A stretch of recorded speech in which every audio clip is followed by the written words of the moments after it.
Hey there, everybody. Good morning. I hope you're having a great week so far. Had a great weekend.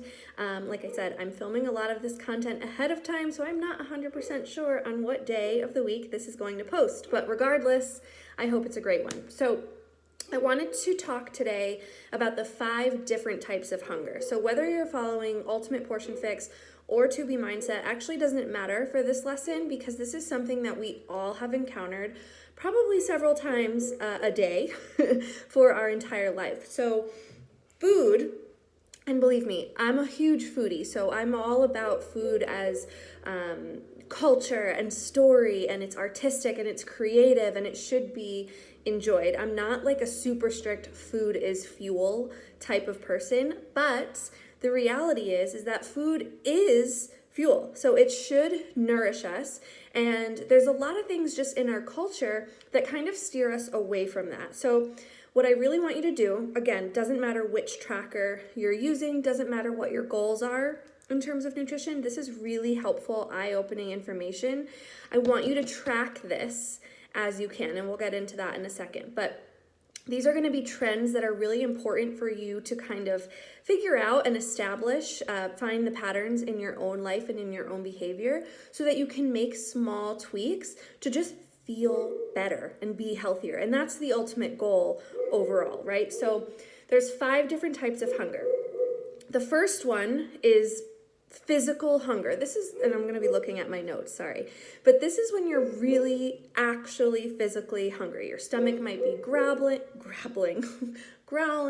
Your body needs to eat. Maybe you were really busy at work and you haven't had a chance to have lunch yet, or the kids were running around and you didn't get to have breakfast and now all of a sudden it's 4 o'clock.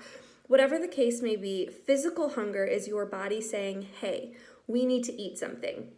So typically, this type of hunger will come on gradually. You might not notice it because you've been running around like crazy, and then the second you have to slow down, all of a sudden it hits. So it feels like it hits out of nowhere, but that's not really how it works. If you think about it, if you have a meal and then time goes on, slowly your body is metabolizing and digesting that meal and your hunger is building. So when it takes you by surprise, that's kind of when we start to like reach for whatever is fastest. So a lot of people will reach for fast food or a processed snacks or a vending machine or something that's just going to be quick to put in your mouth and make you feel better, because physical hunger is uncomfortable. So when you feel this way, when you feel that hunger, or especially when it takes you by surprise, I really want to make sure that you focus on the vocabulary that you're using. So it doesn't matter if you're speaking out loud or thinking in your head, the words and the terminology, and we'll have a whole other lesson on vocabulary and our nutrition and our mindset, but the words that we're using or thinking impact the choices that we make. So a lot of times, I know I've done this, I'm certain most of you have done this as well, when we feel that physical hunger and it hits us like a ton of bricks, we'll say something like, I'm starving. The thing is that you're not starving. There are people who are starving, and that's a terrible, traumatic thing. You're not actually starving. You're just really hungry. You are in full control of what you eat, even when you are physically hungry. So what I want you to do when this hits you, be mindful of what you're telling yourself in your head. Grab a glass of water, 8 to 12 ounces would be ideal. Drink that water. It'll start to at least satiate you momentarily. Obviously, you need to eat, but while you're drinking that water, you'll have the opportunity to think about something that's going to be beneficial to your body. So a bag of chips might be fast food, but so is a bag of baby carrots or a bag of sliced up cucumbers or a little bit of grapes, right? These things are fast food as well. And when we get more into meal prep, I'll show you how to make sure that you always kind of have those healthy fast food options available to you. But that's what physical hunger is. So as you go through your day and you're using your tracker, when physical hunger hits, I want you to write down the time as well as what you were doing in the hours prior to that hunger hitting you. Because maybe we can find a pattern, like maybe on every Wednesday you have back-to-back meetings at work. And so by 2 o'clock, bam, you're hit with this physical hunger, but it happens every single week. And we try to figure out why. And it's like, well, there you go. I've been crazy at work. all morning and into the first half of the afternoon, I haven't had a chance to eat. We've established that pattern, and now what we can do is start to prep little things that you can grab in between meetings that are going to be healthy for you and help you feel satiated longer. Maybe it means on Wednesdays you have a bigger breakfast or a little bit of a later breakfast. So finding these patterns is really important so that we can make lifestyle changes so that you can break something that's negatively affecting your health. Hopefully that makes sense. The second type of hunger is emotional hunger. So if you're feeling stressed or lonely or bored, sometimes we use food as a means of coping. Not everybody has this issue, but it is a really, really common one. You had a really bad day and you come home and you have a glass of wine. And yes, drinking alcohol, juice, anything is part of your nutrition. It's not just tangible food, it's also liquid. So when we turn to alcohol to ease stress, or we're really sad, we got some bad news and we eat a ton of ice cream, or we grab a candy bar, or we grab Wendy's on the way home, or for a lot of people when they're stressed, you grab a soda. That type of stuff it's not bad, right? I'm never going to tell you, oh, you can never have wine again, or a cocktail, or you can never have a soda, or you can never do that. I don't like those black and white defined terms, but obviously, if you have a high stress job or you're in a season of life where you're feeling overwhelmed a lot of the time, that's going to lead to some really unhealthy habits. And it's not just weight gain. It also impacts your blood pressure and your cholesterol and your mental clarity and your sleep and your skin. All of this stuff is impacted by how we fuel our bodies. So when we turn to food or a beverage, that's based on an emotion or how we're feeling, that's emotional eating. Really common type of hunger. It also kind of starts to happen if you start to self-sabotage your progress a little bit. So if you start to see some results and subconsciously you're just not sure that it's something that you can continue or if it's something that you're going to stick with, we self-sabotage based on lack of self-belief. And this falls into emotional eating as well.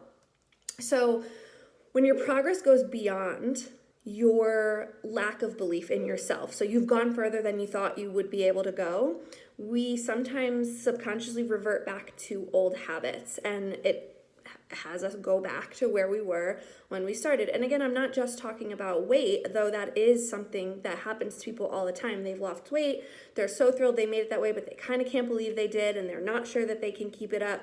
So then they have like a binge for the next couple of weeks because they earned it, but really it's in their mind. They're thinking, well, I can't keep up with this anyway. It's fine, I'm fine, I'll just go back to what I was doing.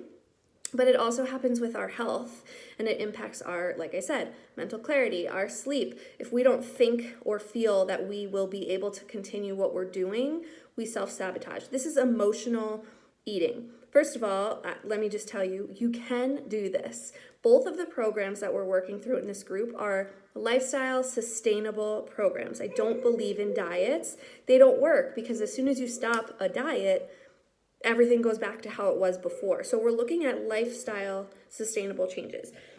Now, I'm not saying that you're going to watch this video and never emotionally eat again. That would be awesome, but that's not how humans work.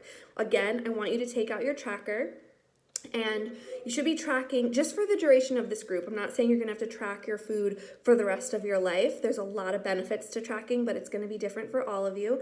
But for this group, I'd really like you to be tracking what you're eating in the tracker that came with your program or a notebook or just in a way that's working for you. But if you do grab something to eat based on an emotion and not based on physical hunger, I want you to just write down emotional hunger. It's okay if you eat it. I'm not saying you're going to stop yourself from having your snack or whatever, but I want you to make sure you're tracking it because, again, it's about finding those triggers and figuring out what we can do to at least decrease this habit that can have negative effects. So the third type is sensory hunger. So this is sights, smells, tastes. It could be seeing the donuts in the break room at work or smelling the pretzel stand in the mall. Oh my gosh, that gets me every time. Or you have a small taste of something that's delicious and you're not hungry, but it tastes really good, so you want more of it. When this happens, try to put it off as long as possible. Usually it's out of sight, out of mind with this. So take the mall example. You walk in and you smell those Auntie Anne's pretzels. I love those. and you like really, really want them, but you're not hungry. Maybe you even just had lunch or something. They just smell really good. Walk away from the stand. Out of sight, out of mind, the smell will go away. Same thing, donuts in the break room, walk out of the break room. Again, it's not that having a donut or the pretzel is bad to do, but when this becomes a habit, and I know in a lot of workplaces, there's always sweets and treats in break rooms or something being celebrated. When it becomes a habit to grab those processed sugars and those foods that don't fuel us right, that's when it negatively affects us. So I want these things to be treats, not the norm. That's just kind of the way it is. They're not healthy for us. This processed stuff is not good for us. It's not that they're bad, that you have to avoid them forever, but you definitely don't want them to become a habit. So take note of your sensory hunger. Again, track it. If you, I'm trying to think of a good way to track this as an example. We'll use the break room, right? So every Friday, someone brings in pizza to the break room or whatever.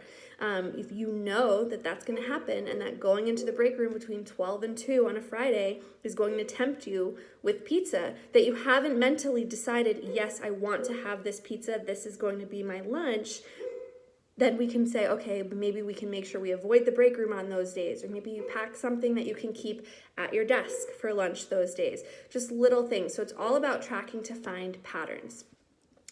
The fourth kind, this one was so interesting to me, and I think a lot of you have talked to me about your struggle with rest and sleep, and so this is definitely something that's impacting you. Sleep deprivation leads to a very specific type of hunger. When we don't get good quality sleep, studies show that we actually feel hungrier.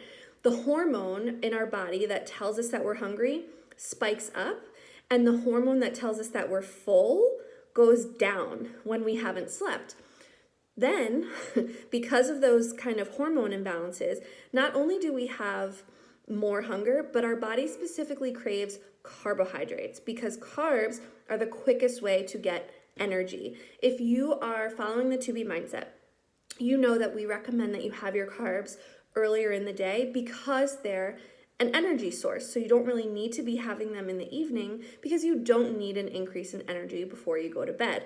But when you aren't getting enough sleep and your body's exhausted, your body is signaling to you to have carbs specifically because it knows there will be that sugar intake and that burst in energy which you want to get through the day. So I think that that's really interesting when really what your body needs is sleep.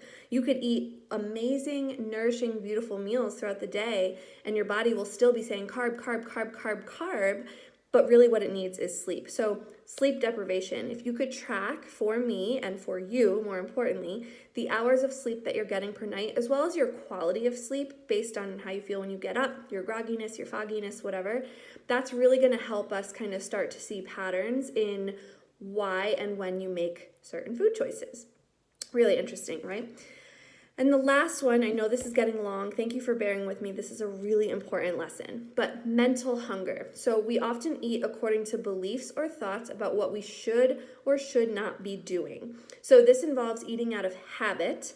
This is something I actually talked to my dad about a lot because when he grew up, and I think a lot of us grew up this way. I definitely grew up this way too.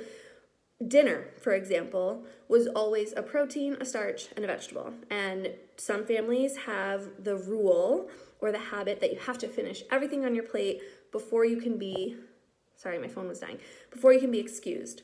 These are mental hunger rules. So a lot of those things that we did as children growing up, or my mom always says she went to Catholic school as a young girl, and that was the rule. You had to finish your lunch before you could get up. And we take these habits and these rules with us throughout our life. So, we have these ideas of, I have to finish everything on my plate, even if you don't like what's on your plate, or even if you're at a restaurant where servings are 2, 3, 4 servings instead of just one. We still have this idea that we have to finish everything on our plate. Or some people have the firm belief that you need to be eating 3 meals a day. That's what you have to do. You have to have breakfast, lunch, and dinner, and an afternoon snack. Even if you don't feel hungry for that afternoon snack, that's what you need to be eating. Other people believe that you should be having 5 to 6 small meals a day. So when we have these beliefs, or they're instilled in our brains, we tend to follow them even if our body is not asking for that. So take a note of if you're eating because it's something you think you should be doing, or again, if it's because your body physically needs food, right? This is going to look different for everybody, but that's why tracking is going to be really important. When you can start to decipher and figure out why you're making choices and when you make these choices and triggers that lead to certain choices, that's when you can really start to make a lot of change. So this was a ton of information. Some of it may be new to you, some of it may not, but I'd really love it if you could share some feedback. And again, if you have any questions about this topic or any specific type of hunger or how you should be tracking or anything like that, please, please, please let me know. Again, the trackers are, I know that they can seem like a lot of extra work, but it's really what's going to help us dive deeper into what your body needs and where your mind is at in terms of food.